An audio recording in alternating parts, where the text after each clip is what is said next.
It was a warm California morning at the Navy training base in Coronado when a new group of recruits lined up on the gravel field. The sound of boots, commands, and ocean waves mixed in the air. Among the tough-looking men in perfect formation stood one person who didn't fit the usual picture of a Navy SEAL trainee, Emily Carter.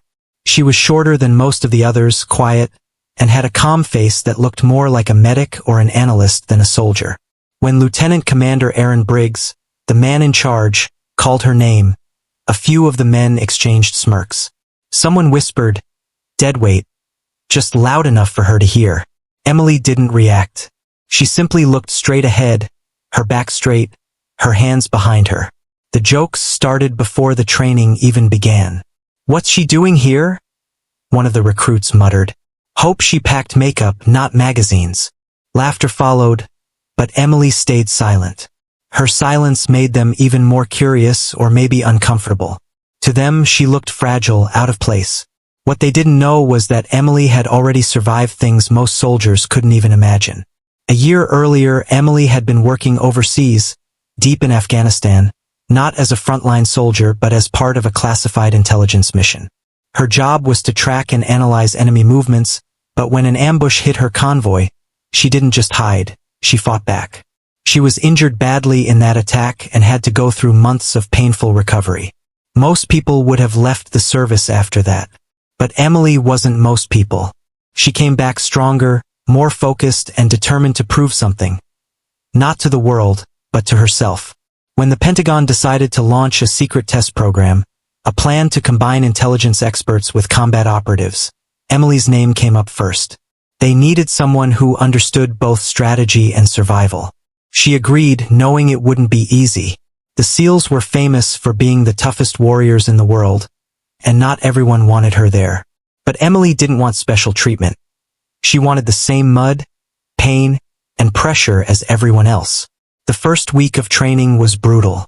The instructors made them run miles carrying logs, swim through freezing water, and push their bodies until they collapsed. Many of the men had served in combat before, and they moved like machines. Emily kept up quietly, never complaining. Still, the whispers followed her everywhere. When someone tripped, they blamed her for slowing the team down. When someone failed a drill, they said she was the reason the team looks weak. At night, when everyone crashed on their bunks, Emily stayed awake, stretching her sore muscles in silence. She thought about quitting sometimes, not because of the pain, but because of the constant stares. But every time that thought came, she remembered her promise to herself. Never let them decide your worth. Unbeknownst to her teammates, the instructors weren't just watching her physical strength. Every step Emily took was being recorded, analyzed, and reviewed by higher officials. They were studying how she stayed calm under pressure, how her breathing stayed steady even during chaos, and how she made quick, precise decisions.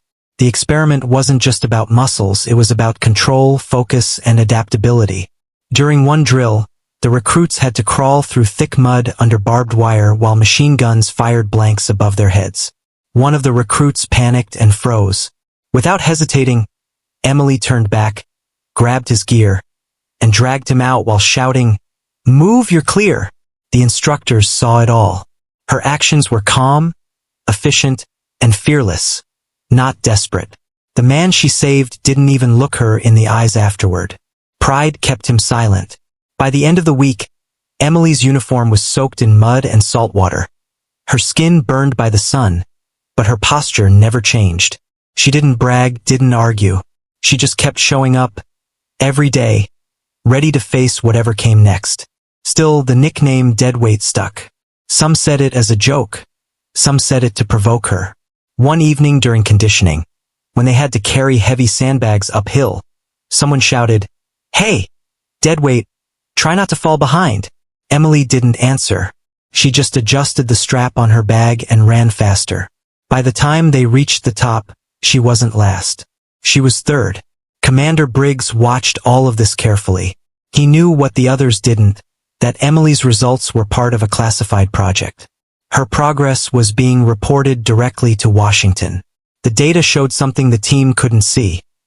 She was outperforming half of them in precision, endurance, and focus. But Briggs couldn't tell them that yet. The test needed to be natural, real.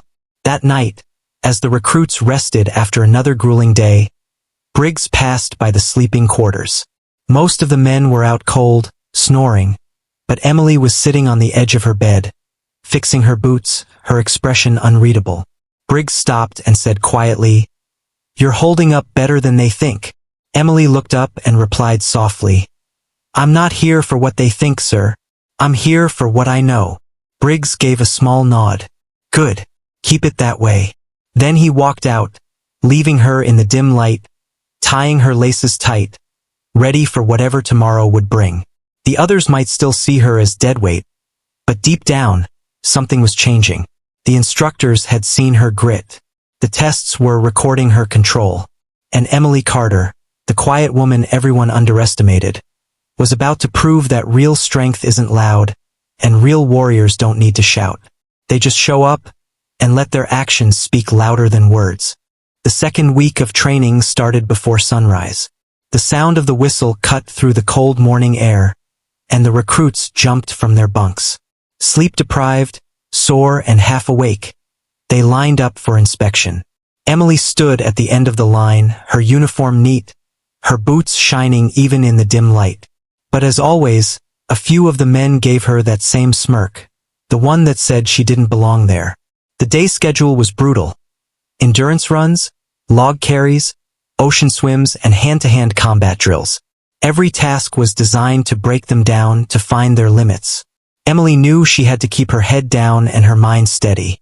She wasn't the fastest or the strongest, but she had something most of them didn't: control. She could manage pain, exhaustion, and even fear. During the long-distance run that morning, the team had to move together carrying heavy packs. The California sun burned down, and sweat mixed with the salt of the ocean breeze. Halfway through the run, one of the men yelled out, "Hey, Deadweight, keep up. We don't have all day." The others laughed, and for a second, Emily felt the sting of humiliation. But she didn't look up. She focused on her breathing, slow, steady, balanced. Step by step, she pushed forward. By the end of the run, two of the men who mocked her were the ones gasping at the back. Emily crossed the line quietly, without a word. That night, while the recruits rested, the instructors reviewed performance logs in the command office. Commander Briggs looked at Emily's numbers. Her endurance was consistent, her recovery times shorter than most. Chief Ramirez, the combat instructor, frowned. "She's not built like the others," he said, "but she doesn't break." Briggs replied calmly, "That's what we're looking for. The body can be trained, the mind can't." The next day brought a different kind of challenge: water drills. The Pacific waters were freezing, and the waves were rough. Each trainee had to swim a long distance while carrying a 40-pound pack. Many struggled. One even had to be pulled out by the safety boat. Emily entered the water quietly, her movements precise. Her body cut through the waves like she'd done this 100 times before. The instructors timed everyone, and when Emily came out, she was among the top 5. Nobody clapped. Nobody congratulated her. But Briggs watched from the deck and smiled slightly. Later, during mealtime, she sat alone at the edge of the mess hall, eating quietly. The noise around her was full of laughter, stories, and friendly teasing among the men. One of the trainees, Kincaid, a tall, broad-shouldered man, shouted from across the table, "Hey, Deadweight, how's the water? Cold enough for you?" The group laughed. Emily didn't even glance at him. She finished her food, stood up, and walked away. That calm silence of hers bothered them more than any comeback could have. That evening, during strength training, Kincaid tried to challenge her again. They were paired for a partner carry. One had to lift the other and run 50 meters. Everyone expected her to struggle. But when it was her turn, Emily lifted Kincaid off the ground in a clean, steady motion and carried him the entire distance without stopping once. The laughter died quickly. Kincaid's face turned red, and for a few seconds, no one said a word. The instructors noticed. Briggs made a note on his clipboard: confidence under pressure. 0 emotional reaction to provocation. It was exactly what the test was designed to reveal. At night, after lights out, Emily lay awake on her bunk. Her muscles ached, her hands were blistered, but her mind was calm. She thought about her brother, a Marine who had died 2 years earlier in a mission gone wrong. He was the reason she joined in the first place. He used to tell her, "Real strength is quiet. It doesn't need to shout." She repeated those words in her mind until she fell asleep. The next morning brought another test, teamwork exercises. The group had to move a massive inflatable boat down the beach, over obstacles and into the water. It required perfect coordination. But because most of the men didn't trust her yet, they ignored her commands. When the boat tilted and nearly flipped, she shouted, "Shift left, balance the weight." No one listened. The boat slammed down and one man twisted his ankle. The instructors blew their whistles, signaling failure. Commander Briggs called them all together. "You failed because you didn't work as a team," he said. "Some of you think leadership is about shouting. It's not. It's about control." His eyes flicked toward Emily for a brief moment before he walked away. That night, the team's frustration turned into more mockery. "You heard Briggs," Kincaid said with a laugh. "Maybe Deadweight here should lead us next time." More laughter followed. But this time, Emily turned and looked straight at him. Her voice was calm but sharp. "Maybe if you listened for once, we wouldn't keep failing." The room went silent. No one said another word. From then on, things started to shift. The men still teased her, but something about her unshakable calmness started to bother them. They couldn't understand why nothing broke her spirit. Some began to quietly respect her, though they'd never admit it out loud. What they didn't know was that every insult, every failure, every long, freezing night was exactly what the Pentagon wanted to see. Emily's patience, control, and focus under constant pressure were being measured. Her performance wasn't about being the strongest, it was about being unbreakable. In the end, while others saw a woman who slowed them down, the instructors saw something far greater. A soldier who could adapt, think, and survive under any condition. Emily Carter wasn't just passing the tests. She was rewriting what strength looked like in the world's toughest training program. And though the others still called her Deadweight, it was only a matter of time before they learned the truth, that she was carrying more than her own weight. She was carrying the future of the program itself. The days at the Navy base started blending together. Endless drills, long runs, freezing swims, and sleepless nights. For Emily Carter, every sunrise meant another chance to prove herself, but also another round of mockery from her teammates. The men still called her Deadweight, even after she had carried one of them through a training exercise and outperformed many in endurance. They didn't want to admit it, but she was slowly earning quiet respect from a few. Still, tension hung heavy in the air. It wasn't just the physical strain, it was pride. The SEALs were used to being the best of the best, and to them, Emily was a reminder that someone different could match their strength. That thought didn't sit well with everyone, especially Petty Officer Kincaid, the loudest voice among them. One Friday night, after an especially brutal week of training, the instructors gave the recruits a few hours of rest. It was rare. The group decided to go to a small bar near the base, a place where soldiers often went to blow off steam. The air smelled of salt and beer, the jukebox played old rock songs, and the men finally looked relaxed for the first time in weeks. Emily walked in quietly, dressed in simple jeans and a gray jacket. She just wanted to sit, drink some water, and rest before the next round of chaos began. But as soon as she entered, the laughter started. "Well, look who it is," Kincaid said loudly, his voice already slurred with alcohol. "The Deadweight herself. Didn't think you'd show up, sweetheart." Emily didn't respond. She sat at a small table near the corner and looked out the window toward the ocean. Her silence seemed to annoy him even more. "Hey, we're talking to you," Kincaid said, standing up. "Don't ignore your team." His friends laughed, clapping him on the back. One of the quieter trainees, Davis, tried to calm him down. "Leave her alone, man. She's not bothering anyone." But Kincaid shrugged him off. "Nah, I just want to know how she got here. Did someone at the Pentagon lose a bet?" Emily kept her eyes on her drink. She could feel the anger bubbling inside, but she had learned long ago to control it. She'd seen worse than insults. She'd faced real enemies, real danger. Still, something in Kincaid's voice made her hand tighten around the glass. He walked over and stood beside her table. "Come on, Deadweight, say something. Or are you just gonna sit there like always, hiding behind orders?" She looked up at him, her tone calm but cold. "You should sit down, Kincaid." He smirked. "Or what? You'll write me a report." Before anyone could stop him, he reached out and grabbed her shoulder. The bar went silent. Emily's eyes hardened. She stood up slowly, facing him directly. The air between them felt electric, quiet but full of tension. Then, in a steady voice, she said only one thing. "You want to see what Deadweight can do?"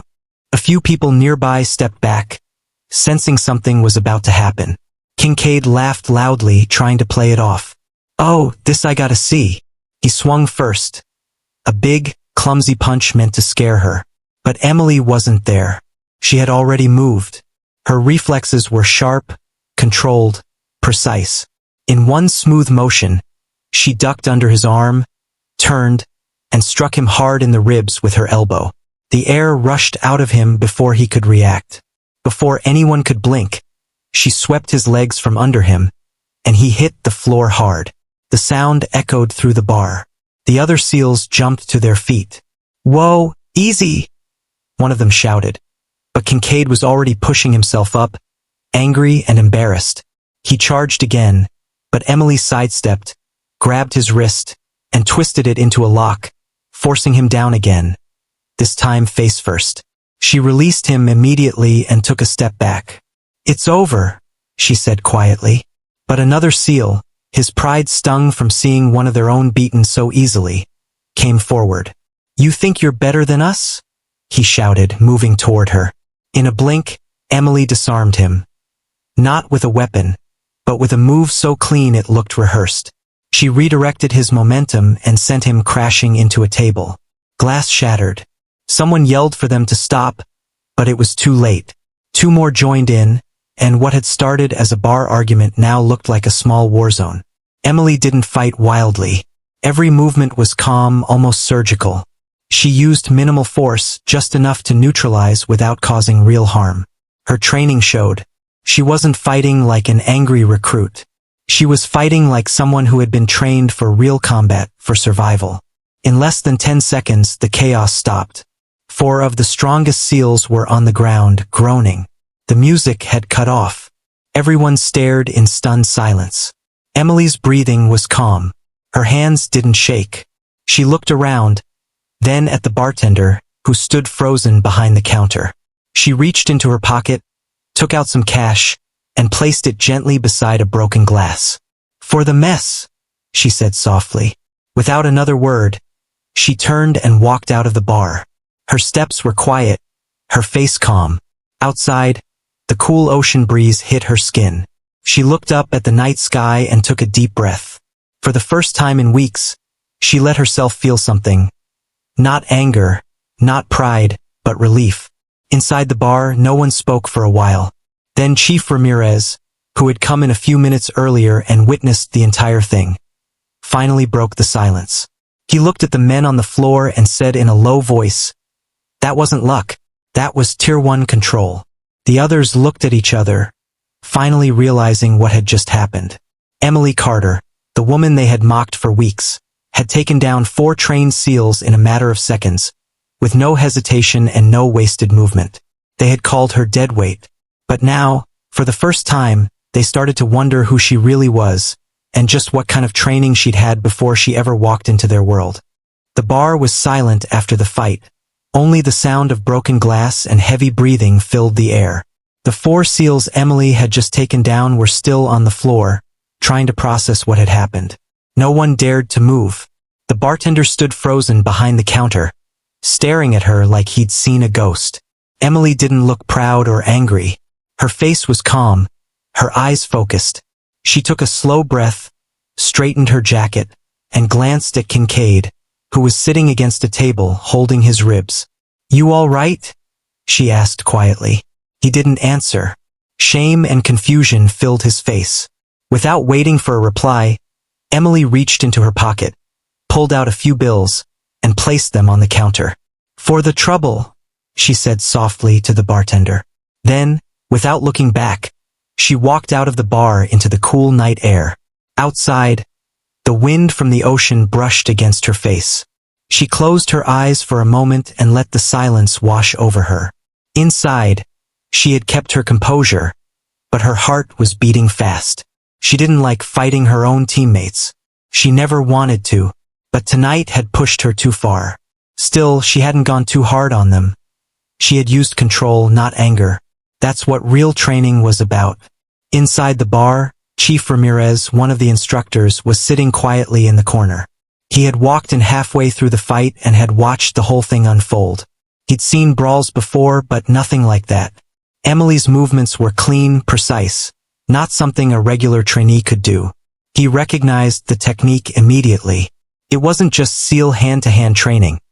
It was mixed combat, fast, efficient, and deadly. When the chaos died down, Ramirez stood up, walked over to Kincaid and said in a low voice, "That wasn't a fight. That was control. You never stood a chance." Kincaid didn't look at him. He just muttered, "Who the hell is she?" Ramirez didn't answer. He just gave a short nod and walked out of the bar to report what he'd seen. As he stepped into the night, Emily was already halfway down the road, walking toward the barracks.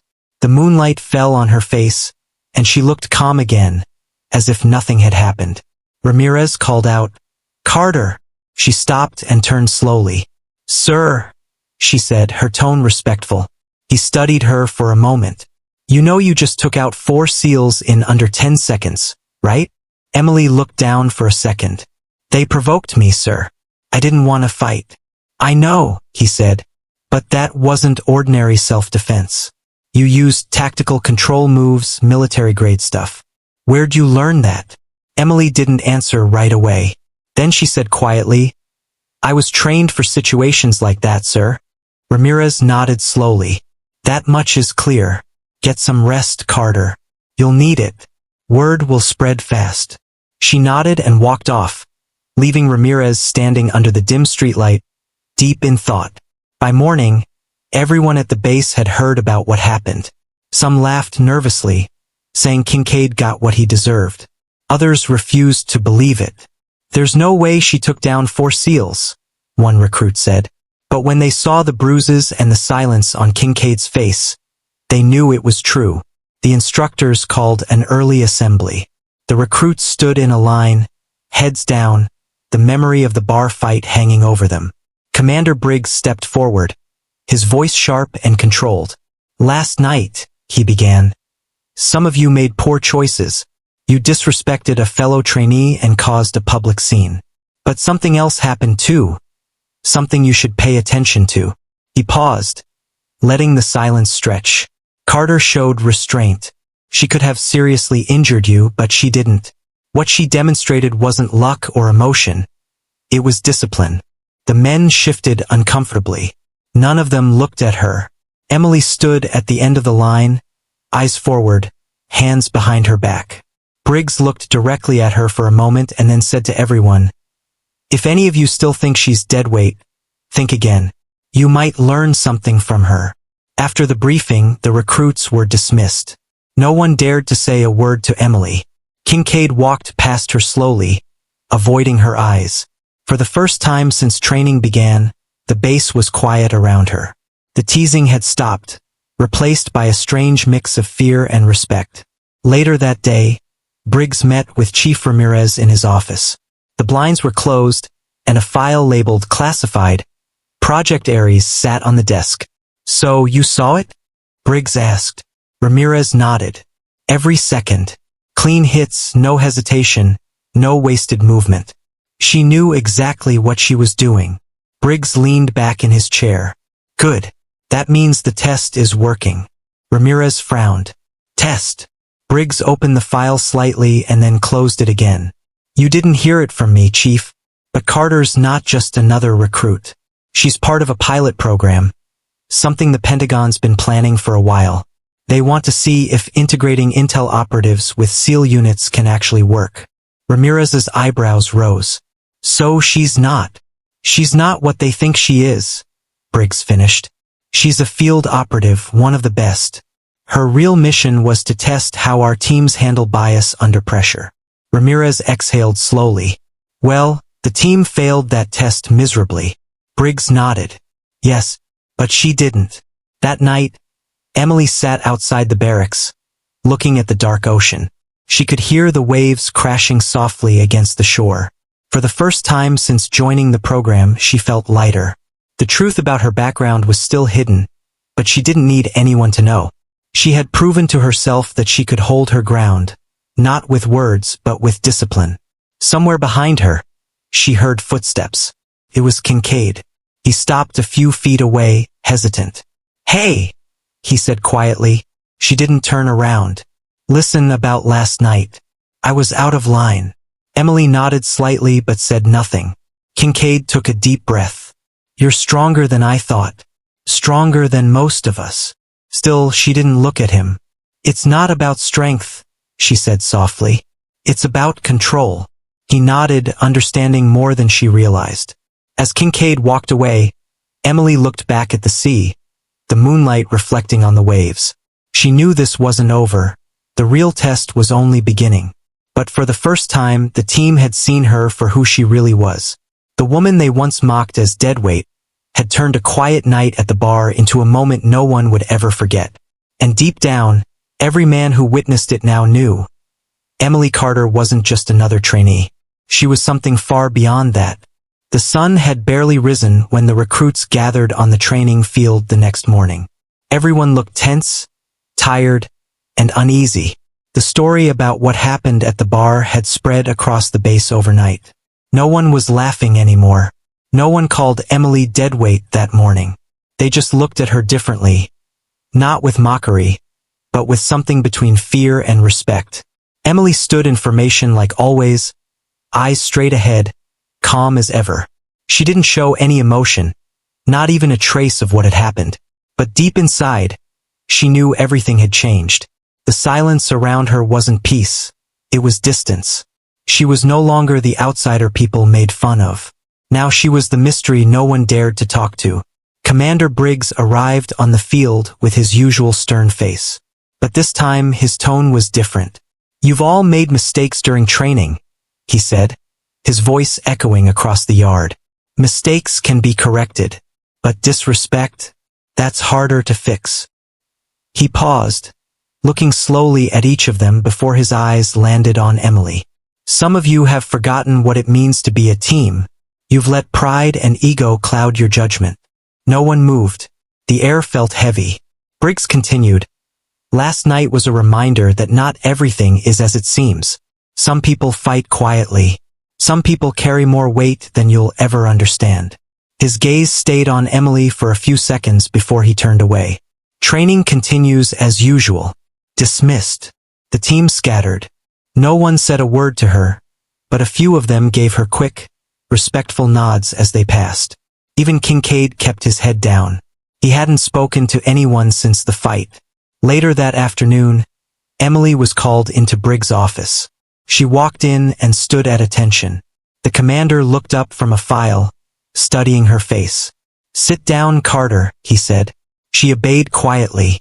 He leaned back in his chair and spoke in a calm tone.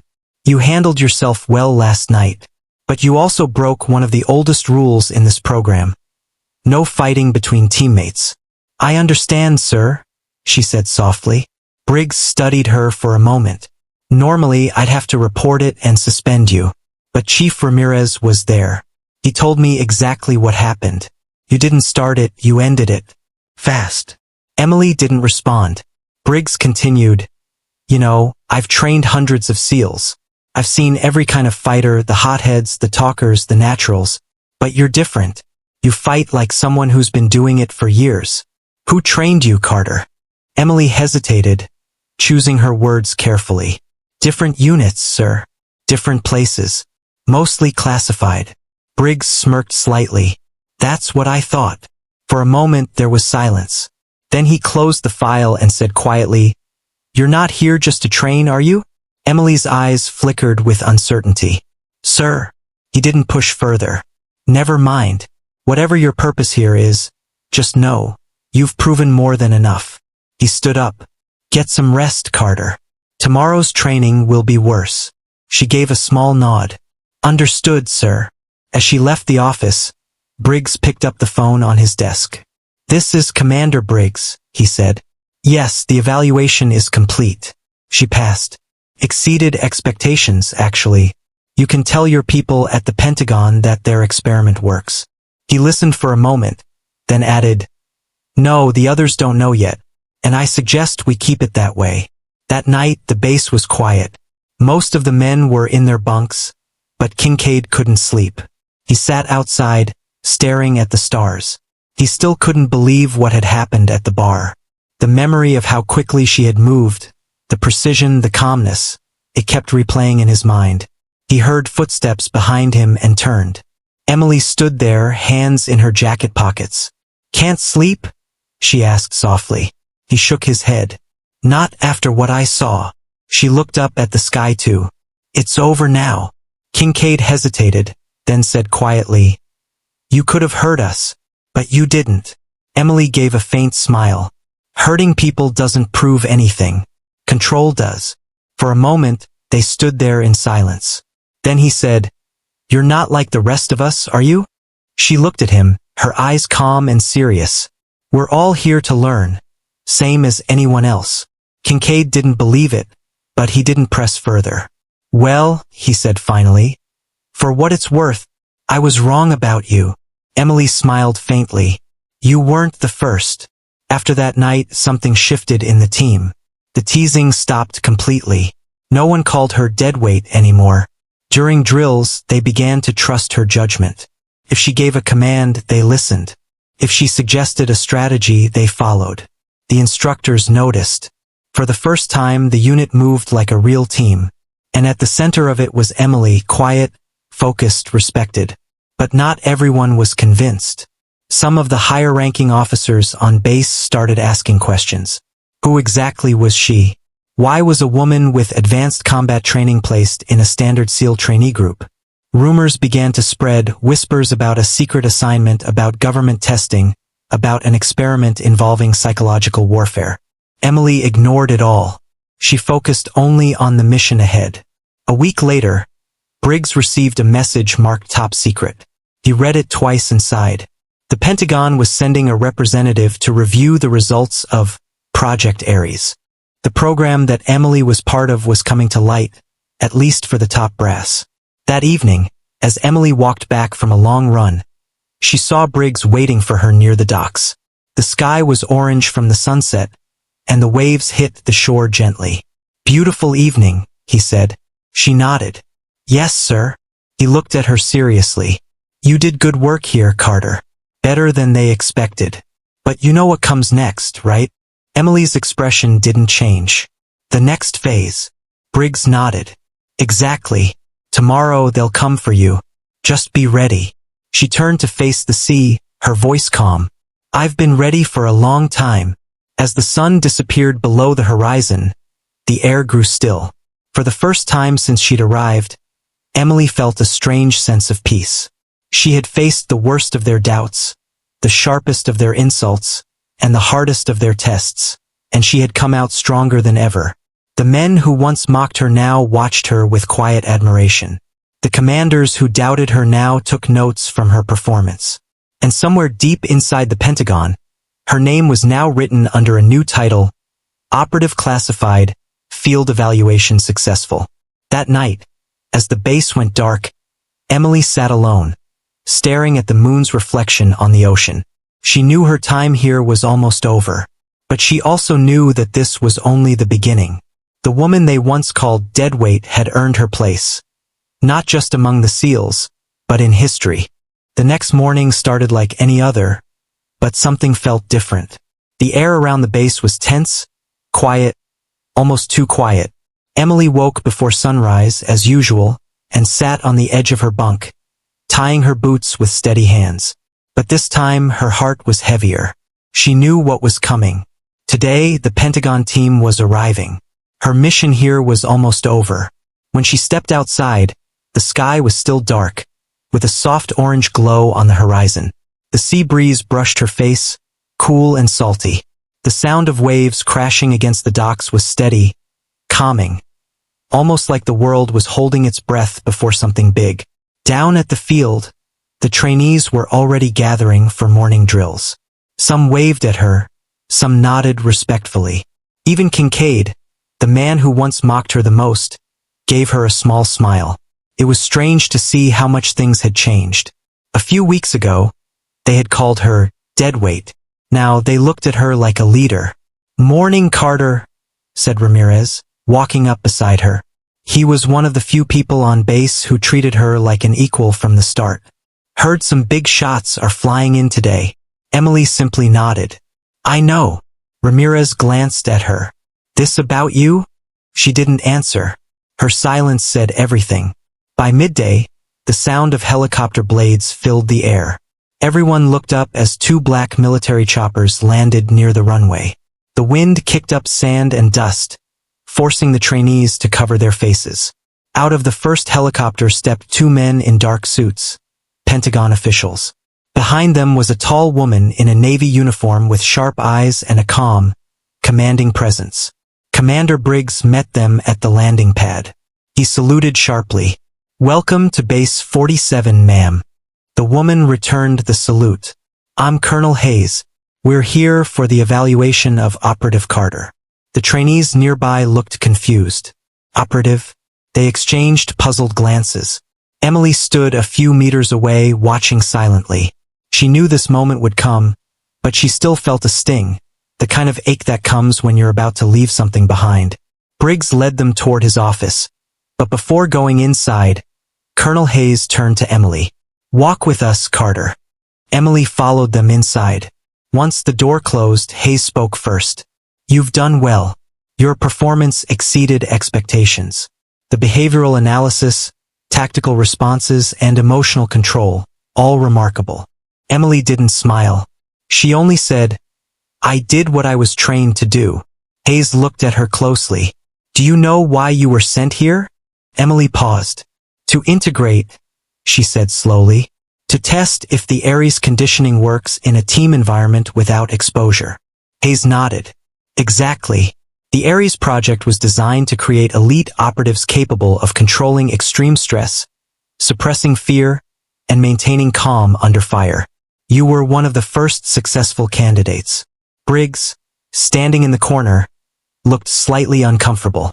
"You're telling me she's part of a classified human enhancement program?" Hayes gave a short nod. "Psychological and physical conditioning, not science fiction, Commander. Just very focused training and neurological adaptation.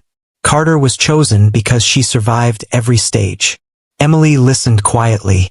None of this was new to her. She had lived through it, the isolation, the experiments, the endless tests on endurance and emotional control. But hearing it said aloud made it sound colder, almost unreal. Hayes turned back to her. "Your mission here was to blend in and perform like a normal recruit. To test how Ares-trained operatives function in real units. You were never meant to stay long." Emily's jaw tightened. "And now?" Hayes crossed her arms. "Now we have a new assignment for you. A task force in Eastern Europe. Deep cover. High risk. You leave tonight." Briggs frowned. "Tonight? She's part of this team now. Pulling her out suddenly could affect morale." Hayes looked at him sharply. "She's not one of your recruits, Commander. She's property of the program."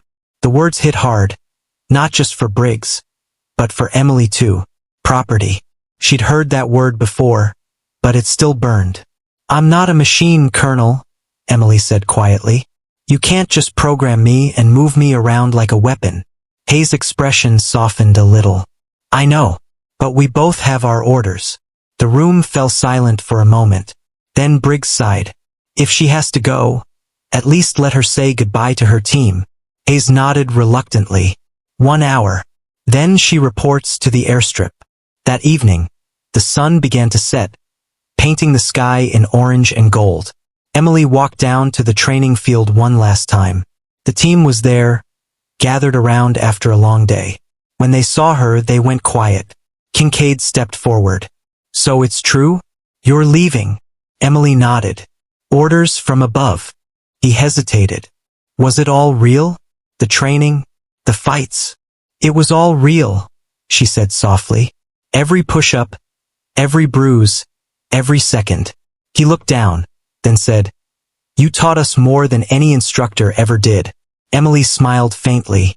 You taught me something too, that even the toughest soldiers can have good hearts. One by one, they came forward to shake her hand. Even those who once mocked her now looked at her with pride. She didn't tell them who she really was. Some truths were better left unsaid. When she turned to leave, Kincaid called out, Hey, Deadweight. She paused and turned around. He grinned. You'll always be one of us. She laughed. A real, genuine laugh this time, and waved goodbye. An hour later, she was on the helicopter, watching the base shrink below her. The sound of the rotors filled her ears, but her mind was quiet. She had come here as a ghost, a secret weapon hidden in plain sight. But she was leaving as something else, a soldier who had found her place among those she was meant to protect. As the helicopter disappeared into the night sky, Commander Briggs watched from the runway. Good luck, Carter, he whispered to himself. Wherever they send you next, they'll never be ready for you. And somewhere deep in the Pentagon, another message was typed into a secure file. Subject, Ares-01. Mission complete. Performance, exceptional. Ready for deployment. The woman they once called Deadweight had become something far greater, a legend in the making. The night sky stretched endlessly above as the helicopter flew over the dark waters. Emily sat quietly near the open door, her eyes fixed on the horizon. The roar of the rotors filled the cabin, but inside her mind, it was calm, too calm. She had left everything behind once again. The team, the base, and the tiny bit of peace she had found. Now she was being sent into another unknown mission. Across from her sat Colonel Hayes, studying a folder filled with classified documents. She looked up and said, You'll be briefed properly once we land. For now, rest if you can. You'll need it. Emily nodded but didn't close her eyes. She had learned long ago that peace never lasted long for people like her. After several hours, the helicopter landed at a remote airbase in Eastern Europe. The air was freezing, and snow covered the ground in thick layers. Soldiers in heavy jackets moved quickly, guiding them to an underground bunker. Inside, the walls were covered with maps, computer screens, and surveillance images. The energy there was intense. Everyone seemed to know something big was happening. A man in a dark uniform stepped forward. He had sharp eyes and a firm voice. Welcome to Operation Iron Wolf, he said. I'm Major Voss. You must be Carter. Emily nodded. Yes, sir. Voss gave a short nod. We've been waiting for you. We've got a serious problem. A rogue mercenary unit has taken control of a weapons facility on the border. They're ex-military, trained, ruthless. We've already lost 2 teams trying to get inside. Hayes added, That's why you're here. This mission requires precision, control, and zero hesitation. The Ares conditioning was built for this. Emily said nothing. She didn't like how they talked about her, like she was just another experiment being deployed. But she understood her purpose. Lives were on the line. Voss continued, Your job is simple. Infiltrate, locate the control center, and disable the weapon system before it's launched. You'll be working with a small task team for support. You lead. They follow. Emily took the briefing folder. The faces of the task team stared back at her. For soldiers she had never met. But she recognized the look in their eyes. They were professionals, not rookies. Still, she knew trust would be earned, not given. Within hours, they were on the move. The team loaded into a stealth helicopter, heading toward the icy mountains. The facility was hidden deep inside the forest, surrounded by cliffs and mines. As the helicopter neared the drop zone, Emily checked her gear one last time: night vision, silencer, climbing ropes, and explosives. 30 seconds, shouted the pilot. Emily looked at her team. We move fast, no noise, no mistakes. Once we're in, follow my lead. They nodded. The moment the helicopter hovered over the drop point, Emily jumped first, landing silently in the snow. The others followed. The wind was sharp and biting, but she barely felt it. Years of conditioning had made her body immune to distraction. They moved like shadows through the forest, avoiding searchlights and patrols. Every sound, the crunch of snow, the crack of a twig, felt amplified. When they reached the perimeter fence, Emily knelt and pulled out a small device. Within seconds, she disabled the sensors and cut a path through. Once inside, they crawled across the cold ground toward the main building. Through her scope, Emily could see armed guards pacing the roof. She signaled with her hand, and two of her teammates silently took them out using suppressed shots. Step by step, they moved deeper into the facility. The halls were dimly lit, filled with the echo of machinery. They passed by storage rooms full of ammunition and high-tech equipment. Emily noticed the symbol painted on the walls, a wolf's head. "This is Iron Fang's base," one soldier whispered. They were a private military group gone rogue. Emily nodded. "Stay focused. They're not amateurs." Suddenly, gunfire broke out from the upper level. Bullets rained down as the team took cover behind metal crates. Emily rolled to the side and returned fire with perfect accuracy. Two enemies dropped instantly. Her movements were precise, calm, almost mechanical. "Move!" she shouted. The team advanced quickly, clearing each corridor one by one. But as they reached the control center door, a grenade exploded nearby, throwing them backward. Smoke filled the room. Emily coughed and pulled herself up. One of her teammates was injured. She grabbed his arm. "You'll be fine. Stay with me." Then she turned toward the door. "Cover me." Using her wrist device, she hacked the security panel in under 10 seconds. The door slid open, revealing a massive control room with blinking screens and a large missile console. A tall man stood at the center, wearing combat armor and holding a rifle. "So the rumors are true," he said with a smirk. "The government's secret weapon, the Ares soldier." Emily froze. "How do you know about that?" The man laughed. "Because I was part of it once. Before I learned what they really do to people like us." He was right. His stance, his precision, he had the same training. "You're one of the prototypes," Emily said quietly. He nodded. "The one they failed. But I survived. And now I'm going to show the world what they created." He aimed his rifle, but Emily moved faster. In one swift motion, she ducked, rolled, and disarmed him. The two clashed in a brutal hand-to-hand fight. Every punch, every block perfectly timed. It wasn't a fight between enemies. It was like watching two reflections trying to destroy each other. He was strong, but Emily's control gave her the edge. When he swung at her again, she caught his arm, twisted, and slammed him against the console. The screen sparked as she delivered the final blow. He fell to the floor, unconscious. She took a deep breath and disabled the weapon system. The red lights on the control panel turned green, mission complete. Outside, the sound of sirens filled the air as reinforcements arrived. Emily and her team extracted quickly, carrying the wounded soldier with them. As the helicopter lifted off, Major Voss's voice came through the radio. "Mission successful. Outstanding work, Carter." But Emily didn't feel victorious. She stared down at the burning facility below and whispered to herself, "If he was one of us, how many more are out there?" Hayes, sitting beside her, heard the words but said nothing. She knew Emily was starting to question everything, the mission, the program, and the people who created her. The Ares soldier had completed another mission. But deep down, she was beginning to wonder who the real enemy was, the ones she fought against, or the ones who made her this way.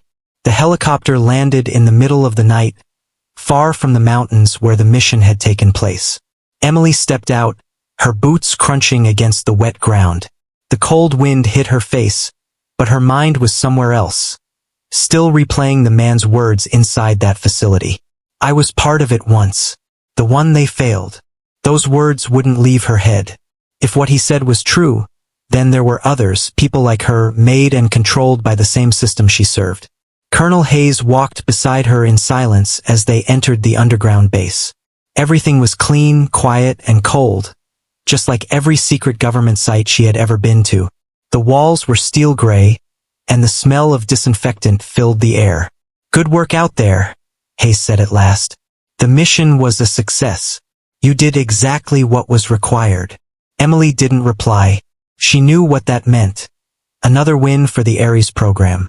Another proof that she wasn't just a soldier, but an experiment that worked. Inside the debriefing room, a few high-ranking officers sat behind a long table, reviewing footage and reports. One of them, a man with silver hair and sharp eyes, looked at her and said, "You neutralized the target effectively, Carter, but we noticed hesitation during your final engagement. Care to explain?" Emily met his gaze calmly. "He was like me, sir. Ares trained. He mentioned he was part of the program before it was cancelled." The man exchanged glances with the others. "That's classified," he said curtly. "With respect, sir," Emily said firmly. "I deserve to know what I'm fighting for." Hayes looked uneasy. "Carter, that's enough." But Emily didn't stop. "You told me Ares was created to enhance soldiers, to help us control fear and emotion. But what if it's more than that? What if it's about control, not enhancement?" The silver-haired man leaned forward. "You were built to follow orders, not question them." That line hit her like a blade. Built to follow orders. Not a person, a weapon. She stood still, her eyes cold but steady. "Then maybe your weapon is learning to think." Without waiting for permission, she turned and walked out. Hayes called after her, but Emily didn't stop.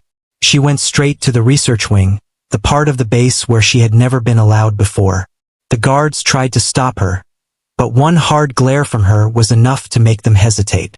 Inside the lab, the lights flickered as machines hummed quietly. Rows of glass chambers lined the walls, filled with medical equipment and computer monitors. Emily froze when she saw what was inside one of the chambers. A body, or at least what looked like one. A young woman, pale and still, connected to tubes and wires. A label on the screen beside it read, "Ares, 03, status, inactive." Emily's heart sank. She moved closer, reading the files on the computer. Subject failed synchronization. Memory instability. Emotional collapse. There were dozens of files like it, Ares 02, Ares 04, Ares 05, all failed, all terminated. She realized then that she wasn't the first success. She was the only one who survived. "Now you understand," said a voice behind her. Emily turned to see Colonel Hayes standing in the doorway, her face expressionless. "You lied to me," Emily said quietly. "You said I was part of something to make soldiers stronger. But this is a graveyard." Hayes sighed. "You weren't supposed to find this. The others couldn't handle it. They broke. You didn't. That's why you're special." "Special?" Emily repeated bitterly. "You call this special? You created us like lab rats. You used us." Hayes took a step closer. "You're angry. I understand. But think about what you've done, the lives you've saved.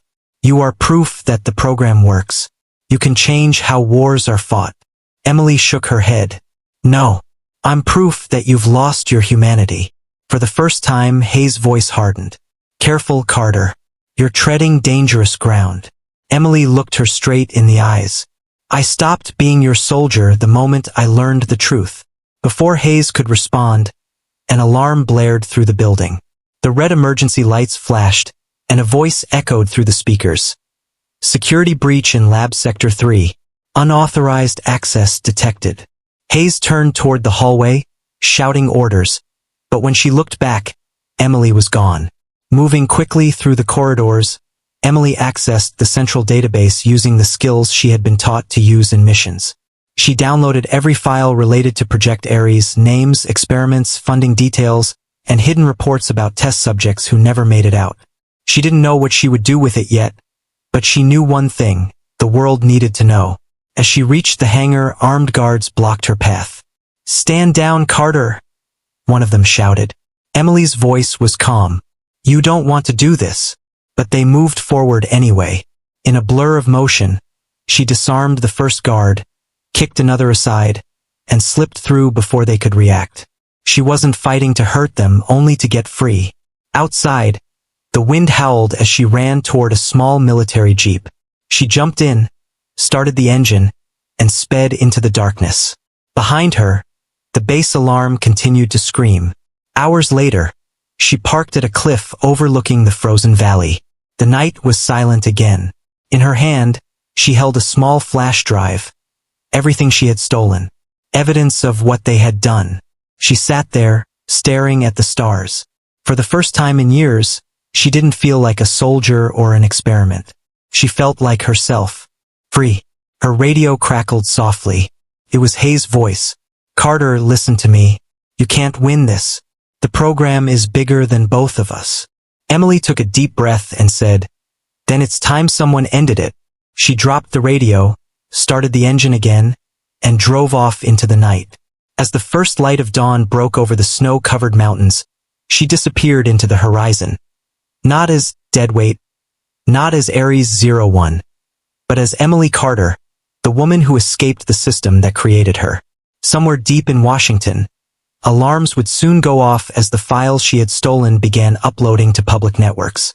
Names, experiments, and classified data, everything the world wasn't supposed to see.